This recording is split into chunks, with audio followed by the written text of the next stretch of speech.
Assalamualaikum warahmatullahi wabarakatuh. Selamat pagi, Om Swastiastu. Baiklah, berjumpa kembali dengan saya Sasmita Sopiing. Saya ditemani oleh rekan saya, Ibu Sri. Beliau adalah guru biologi di SMA Negeri 2 Toilet Barat. Assalamualaikum Ibu Sri. Waalaikumsalam Ibu. Bagaimana kabarnya hari ini? Baik sekali Ibu. Iya. Pada kegiatan praobservasi ini kita akan melakukan beberapa pertanyaan atau persiapan awal sebelum Ibu melakukan observasi di kelas. Baiklah, adapun pertanyaan saya yang saya ajukan kepada Ibu yaitu apa tujuan pembelajaran? Apa yang Ibu ingin capai kira-kira? Baik Ibu, berdasarkan pembelajaran yang akan saya bahas di dalam kelas, ya judul materinya itu mengenai plantae atau tumbuhan Ibu. Jadi dalam hal ini ada 3 tujuan pembelajaran yang akan kita capai dalam hal ini. Yang pertama yaitu peserta didik diharapkan mampu menjelaskan mengenai klasifikasi kingdom plantae itu sendiri. Di mana kingdom plantae itu ada 3 bagian Ibu. Yang pertama ada Cormophyta, yang kedua ada Pterophyta, dan yang ketiga ada Spermatophyta. Ya, itu yang pertama Ibu ya. Untuk yang kedua ada peserta didik diharapkan mampu menjelaskan ciri-ciri, struktur tubuh, dan siklus reproduksi pada plantae itu sendiri. Kemudian untuk yang ketiga, peserta didik diharapkan mampu menyajikan data mengenai manfaat dan peranan bagi kingdom plantae itu sendiri. Jadi itu Bu, ada 3 tujuan pembelajaran yang diharapkan dicapai dalam pembelajaran ini. Bagus sekali. Jadi ada 3 struktur dari proses pembelajaran, yaitu tentang pengetahuan yang Ibu sudah paparkan tadi ya. Benar sekali. Oke. Ya, baiklah ya, Ibu Sri. Tadi Ibu sudah paparkan yang poin pertama tentang tujuan pembelajarannya ya, cukup bagus. Sekarang pertanyaan kedua, bagaimana area pengembangan yang akan dicapai kira-kira? Oh iya. Baik Ibu, untuk area pengembangan di sini itu ada 2 ya. Ada 2 variabel yang akan dicapai, yaitu mengenai pengetahuan dan keterampilan ini. Ya, tadi sudah Ibu menjelaskan tentang pengembangan yang akan dicapai ya. Selanjutnya pertanyaan yang ketiga yaitu untuk rancangan pembelajaran yang diterapkan ini menggunakan strategi, metode, dan model pembelajaran apa kira-kira ini? Baik, berarti yang pertama saya jelaskan dulu untuk yang strateginya Ibu ya. Berarti untuk yang strateginya ini, pembelajaran ini berpihak langsung kepada siswa atau kepada peserta didik dan juga berkolaborasi Ibu. Itu untuk strategi. Kemudian yang kedua untuk model pembelajaran Ibu. Untuk model pembelajaran di sini saya menggunakan model pembelajaran PBL atau yang biasa kita sebut dengan problem based learning atau pembelajaran berbasis masalah. Kemudian untuk yang ketiga yaitu untuk metode. Metode yang pembelajaran yang saya gunakan yaitu yang pertama metode ceramah, kemudian ada diskusi, kemudian ada juga tanya jawab untuk memancing peserta didik agar lebih aktif lagi dalam proses pembelajarannya. Ya begitu. Iya, sangat bagus sekali ya strategi, metode, dan model pembelajaran yang dilakukan, luar biasa sekali ya Ibu. 3. Iya. Selanjutnya Ibu, pertanyaan yang keempat ini, bagaimana kira-kira media pembelajaran yang akan Ibu gunakan di kelas? Iya Bu. Untuk media ini Bu, seperti yang saya katakan tadi bahwasannya pembelajaran saya ini mengenai plantae. Ya, di biologi ada yang namanya plantae atau pembelajaran ini mengenai tumbuhan-tumbuhan. Ya. Jadi pembelajaran ini menggunakan metode yang berkenaan langsung dengan materi yang saya ajarkan. Yang berkenaan langsung di sini yang pertama tentunya itu yang pertama lingkungan atau alam sekitar. Itu yang saya gunakan pertama. Kemudian ada bahan ajar berupa buku, kemudian PPT, ada LKPD dan lain sebagainya. Jadi itu media pembelajaran yang saya gunakan gitu Ibu. Iya, berarti cukup bagus juga di sini medianya ya. Dan berarti ada sarana prasarana yang menunjang di proses pembelajaran Ibu ya. Baik Bu, dari percakapan Ibu ini saya akan memastikan kira-kira kapan Ibu melaksanakan proses pembelajaran di kelas. Hari apa, dan jam berapa, di kelas apa? Ibu, kebetulan saya melaksanakan pelajaran ini di kelas 10 MIA ini. Di kelas 10 MIA pada hari Rabu, jam pelajaran pertama dan pelajaran kedua Ibu. Baiklah Ibu, insya Allah hari Rabu depan saya juga akan datang di kelas Ibu untuk melihat secara langsung Ibu melakukan pembelajaran di kelas, dan saya akan melihat dan mencatat poin-poin yang terpenting dalam proses pembelajaran Ibu. Baiklah, sebelum saya akhiri Ibu, kira-kira apa yang sudah Ibu dapatkan dari percakapan kita hari ini? Oke, baik Ibu, yang saya dapatkan dari percakapan ini, jadi saya bisa mengetahui gambaran pada saat nanti saya melaksanakan pembelajaran di kelas, seperti apa metode yang akan kita gunakan, pembelajarannya seperti apa, medianya apa saja, kemudian pembelajaran itu dari awal sampai akhirnya akan terlaksana seperti apa. Itu jadi gambarannya sudah ada pada diri saya berkat dari percakapan kita pada hari ini, begitu Ibu. Ya, bagus sekali Ibu ya. Tidak lupa juga ya kita melihat percakapan kita pada hari ini, tak terasa waktu ya. Jadi demikian percakapan kami hari ini, dan saya akhiri. Wassalamualaikum warahmatullahi wabarakatuh. Sampai berjumpa kembali pada observasi dan pasca observasi. Jadi seperti yang Ibu sampaikan, alangkah baiknya kita berdoa dulu sebelum belajar ya. Ya silakan ketua kelas pimpin doa dulu. Mari teman-teman, sebelum belajar mari kita berdoa menurut agama dan kepercayaan kita masing-masing. Berdoa dimulai.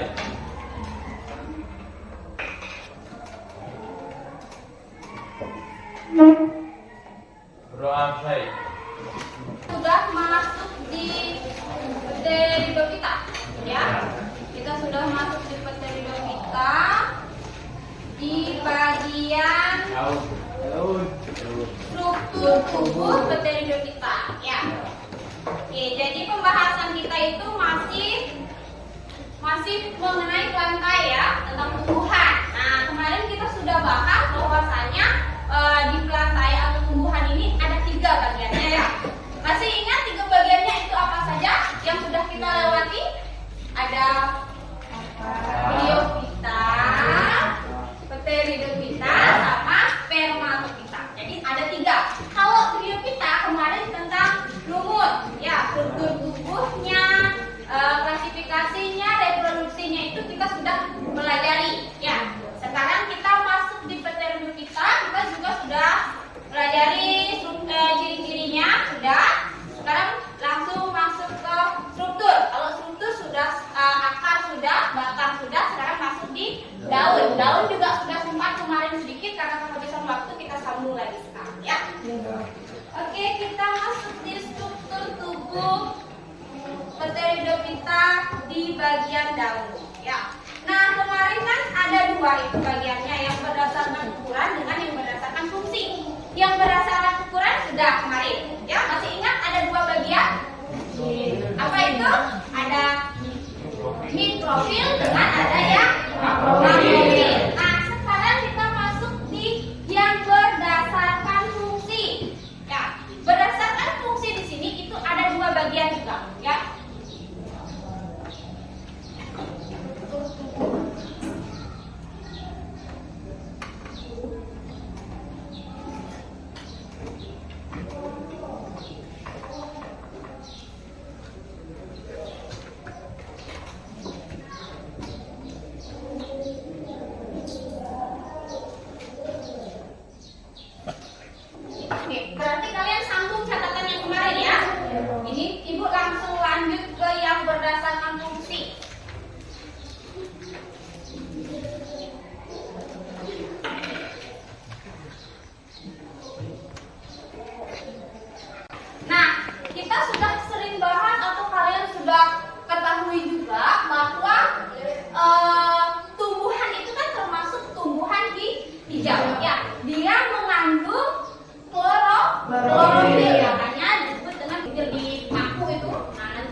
jatuh tumbuh menjadi protalium. Protalium itu akan menghasilkan anterodium dengan anhedonium dengan masing-masing sifatnya N atau haploid. Anterodium ini sudah bisa diketahui dia gametita karena dia menghasilkan spermatozoid dengan anhedonium menghasilkan ovum. Setelah ini dia akan melebur, bertemu menjadi satu menghasilkan Zigot.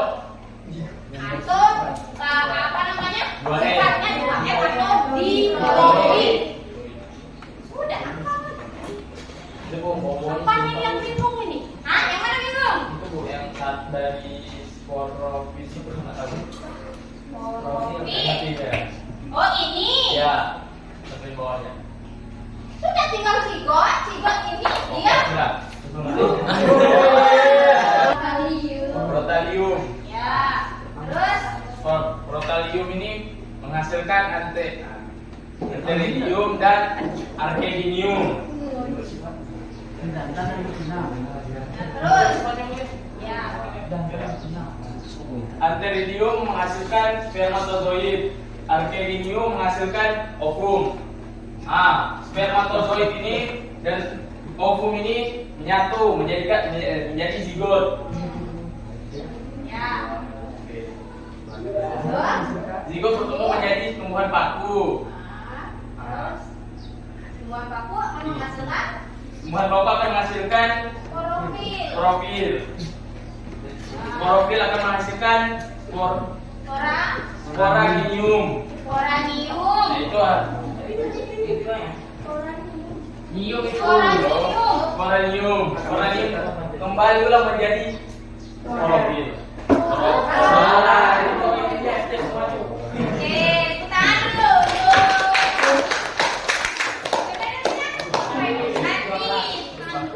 Dan kemudian sporofil menghasilkan sporanium dan kemudian kembali lagi ke awal yaitu spora. Tepuk tangan dulu. Oke, Anda yang lupa atas. Ya.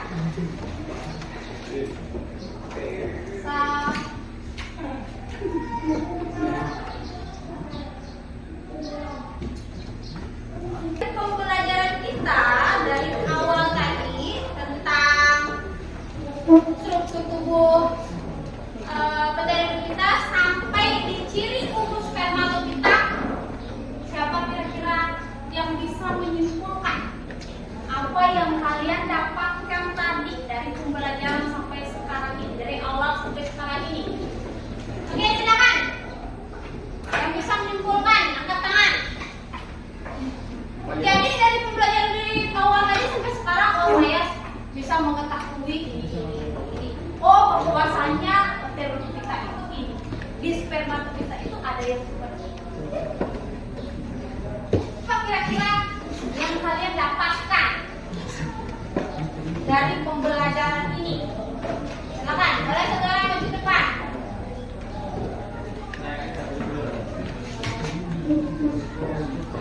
Ayo. Simpulkan. Tidak terima ya yang akan menyimpulkan materi kita pada hari ini. Jadi dapat kita simpulkan bahwa pada pembelajaran kali ini kita dapat mengetahui struktur tubuh Pteridophyta yang bersifat kormophyta yang dapat kita bedakan antara akar, batang, dan daunnya. Dan pada struktur Pteridophyta juga kita mempelajari berdasarkan fungsinya. Selain itu, kita juga dapat mengetahui cara reproduksi pada tumbuhan Pteridophyta yang dapat dilakukan dengan cara generatif dan vegetatif. Dan yang terakhir, kita dapat juga mengetahui ciri-ciri umum dari spermatofita yaitu tumbuhan paku. Oke, terima kasih Muslimat.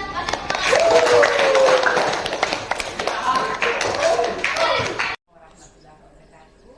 Bersama saya Sasinta Sofiin, sarjana pendidikan, calon guru penggerak angkatan 9 di SMA Negeri 2 Tumbi Barat, Kabupaten Bandung. Dan saya ditemani oleh Ibu Sri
pengetahuan ya Ya. pertama ya. Jadi itu yang Ibu rasakan. Sekarang bisa tidak Ibu ceritakan kembali area pengembangan apa langkah-langkah apa yang Ibu sudah lakukan dalam observasi di kelas? Kalau untuk area pengembangan seperti yang sudah saya katakan pada saat pra observasi yang kita lakukan, itu saya katakan bahwa area pengembangan yang kita lakukan, yang saya lakukan di dalam kelas itu ada dua. Yang pertama itu pengetahuan dan yang kedua itu keterampilan. Ya, seperti yang saya katakan pada saat observasi. Nah, itu juga yang saya lakukan di dalam kelas. Nah, pada saat untuk pengetahuannya sendiri, tentu saja pembelajaran ini kan berpusat kepada murid atau kepada siswa. Ya, tentu saja untuk pengetahuan saya pertama mencoba menjelaskan dulu, lalu untuk pengetahuannya saya minta siswa untuk menganalisis kembali materi yang telah saya paparkan. Kemudian untuk yang keterampilan setelah saya memaparkan, kemudian mereka menganalisis, mereka mencoba untuk merangkum kembali pembelajaran atau materi yang telah saya berikan. Kemudian mereka coba paparkan kembali pengetahuan mereka berdasarkan materi yang telah saya sampaikan. Bagus juga langkah-langkah yang diterapkan ya dalam melakukan observasi. Ya, selanjutnya sudah sejauh mana kira-kira Ibu melakukan area pengembangan ini? Apakah sudah berjalan dengan baik ataukah bagaimana?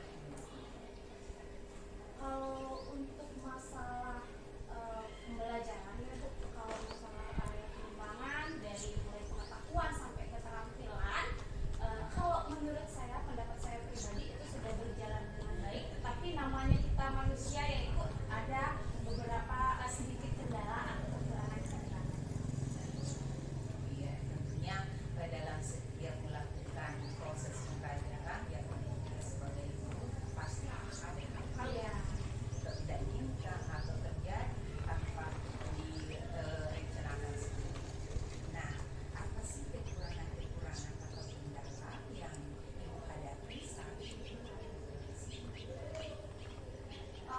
Untuk ada beberapa dalam pemantauan saya ini ya, ada beberapa kekurangan ya. Pertama itu dari siswanya itu kalau dalam pembelajaran itu biasanya mereka ada beberapa, bukan semua ya itu Bapak, bukan semua, tapi ada beberapa yang kurang aktif dalam pelajaran atau rasa ingin ikut belajarnya itu agak kurang aktif dalam pembelajaran. Terus kemudian mereka itu kalau untuk bertanya, berpendapat itu mereka agak sedikit malu-malu gitu. Mungkin karena siswa ini kan anak SMA Ibu ya, anak SMA yang sudah memasuki usia remajanya, mungkin malu dengan lawan jenisnya atau bagaimana. Itu kemungkinannya mereka itu pertama pemahaman materinya kurang, kemudian dalam proses pembelajarannya itu ya seperti tadi masih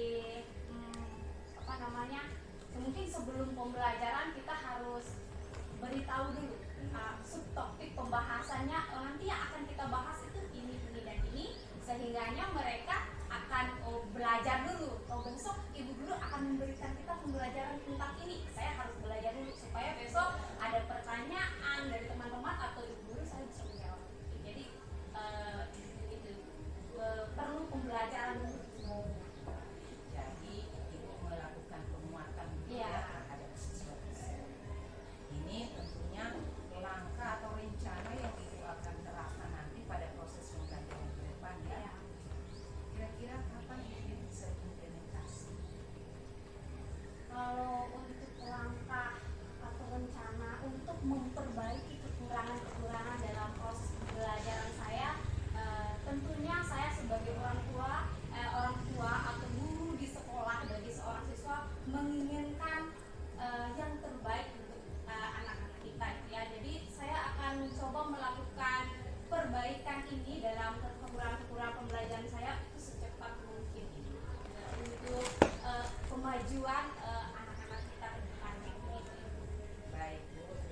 Baiklah,